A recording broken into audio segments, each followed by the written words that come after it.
recalibrated na curriculum para sa basic education o ang K-10 curriculum. Ngayong darating na Setyembre na sisimulan ng pilot implementation ng matatag K-10 curriculum ayon sa Department of Education.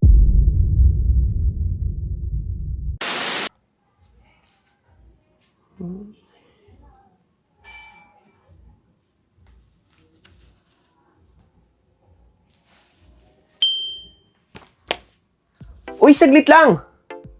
Alam mo ba na ang edukasyon ang pundasyon ng isang matatag na bansa? Oo, totoo.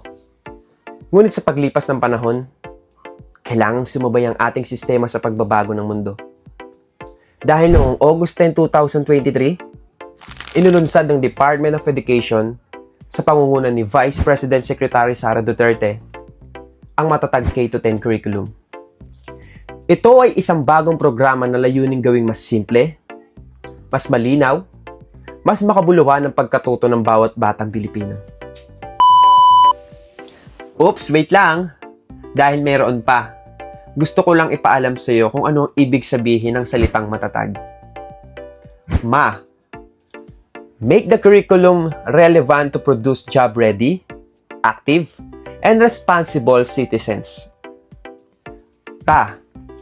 Take steps to accelerate delivery of basic education services and facilities. Take good care of learners by promoting learner well-being, inclusive education, and a positive learning environment. Give support for teacher to teach better. Isang curriculum na nakatuon sa pangangailangan ng mag-aaral, guro, at ng buong komunidad ng edukasyon. Uy, wait lang! Huwag kang aalis! Hindi pa tapos. Mag-stay ka lang, makinig, at marami ka pang matututuhan. Maraming salamat! Sa ilalim ng matatag curriculum, binawasan ang sobrang dami ng aralin. Mas nakatuon ito ngayon sa mga mahalagang kasanayan tulad ng pagbasa, pagsusulat, matematika, values edukasyon, at life skills.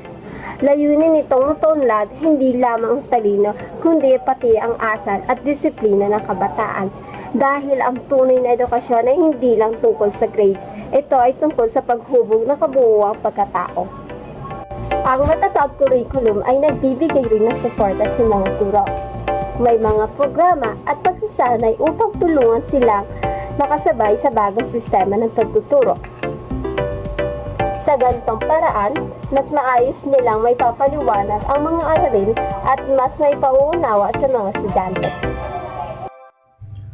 Magsisimula ang pagpapatupad ng matatag curriculum sa school year 2024 to 2025. Unang ipapatupad ang curriculum na ito sa baitang 1, 4 at 7. Layunin ng curriculum na ito na bigyang paghahanda ang mga magulang, mga mag-aaral at ang mga guro.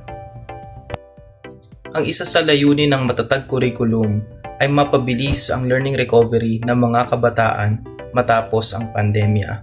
Bibigyan diin nito ay ang pagsusulat, pagbibilang at pagbabasa upang walang batang maiiwan. Isinusulong rin ng matatag curriculum ay ang maayos at ligtas na kapaligiran ng bawat mag-aaral. Pinahalagahan rin nito ay ang disiplina at mabuting pag-uugali ng bawat mag-aaral sa isang paaralan. Ang matatag curriculum ay may 4 na layunin. Una na dyan ay ang pausayin ang kalidad ng edukasyon. Pangalawa, ang itaguyod ang kapakanan ng mag-aaral at ang guro. Pangatlo, pabilisin ang learning recovery. Pang-apat, gawing makabuluhan at makabago ang pagkatuto. Ang inisyatiba ng Department of Education, hindi bagong batas, kundi reforma para sa mas epektibong pagkatuto. Ang matatag ay simbolo ng pagbabago at pag-asa. Edukasyong handa sa kinabukasan para sa bawat batang Pilipino.